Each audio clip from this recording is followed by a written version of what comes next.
வணக்கம், welcome to குட்டி stories. செல்லம்மா சீரியல்ல இன்னைக்கான எபிசோட், செல்லம்மா அர்ச்சனை தட்ட கால் தடுமாறி கீழே போட்டதோ மேகாவோட பாட்டி, என் பேத்திக்கு எந்த நல்ல காரியமும் நடக்க கூடாதுன்றதுல நீ கவனமா இருக்கல்ல, அன்னைக்கு புடவையில நீயே தீய வச்சுக்கிட்டு நிச்சயத்தை கெடுத்த, இன்னைக்கு என் பேத்தி சீவோ ஆனதுக்கு பூஜை பண்ணலான்னு கோவிலுக்கு வந்து அபசகுணமா அர்ச்சனை தட்ட கீழே போடுறல அப்படின்னு கேக்குறாங்க.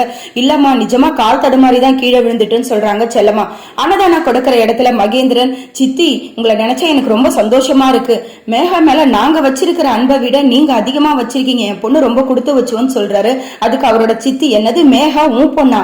மேகா என் மகளோட பொண்ணு, உன் பொண்ணு இந்நேரம் எங்க பிச்சை எடுத்துட்டு இருக்கிறாளோ, எல்லாத்துக்கும் ஒரு கொடுப்பனை வேணும் அப்படின்னு மனசுக்குள்ள சொல்லி சிரிக்கிறாங்க.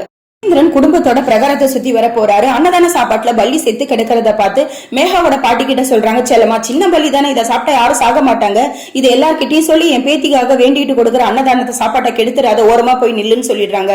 செல்லம்மா மனசு கேட்காம எல்லார்கிட்டயும் சொல்லிடுறாங்க. மகேந்திரன் அங்க வந்து என்னாச்சுன்னு கேட்கிறாரு. நடந்த விஷயத்த கேள்விப்பட்டு அந்த சமையல்காரரை கூப்பிட்டு பயங்கரமா திட்டுறாரு. இவ பேச்சை கேட்காதீங்க, இவ பொய் சொல்றான்னு மேகா பாட்டி சொல்றாங்க.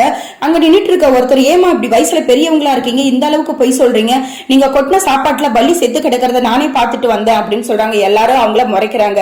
இதோட எபிசோட் முடியுது. இந்த வீடியோ உங்களுக்கு பிடிச்சிருந்தா ஒரு லைக் பண்ணுங்க, நம்ம சேனலை சப்ஸ்கிரைப் பண்ணி வச்சுக்கோங்க, அப்படியே பக்கத்துல இருக்க பெல் ஐகானை கிளிக் பண்ணிடுங்க. அப்பதான் நம்ம போடுற வீடியோஸ் உடனே உங்களுக்கு வரும். தேங்க்யூ.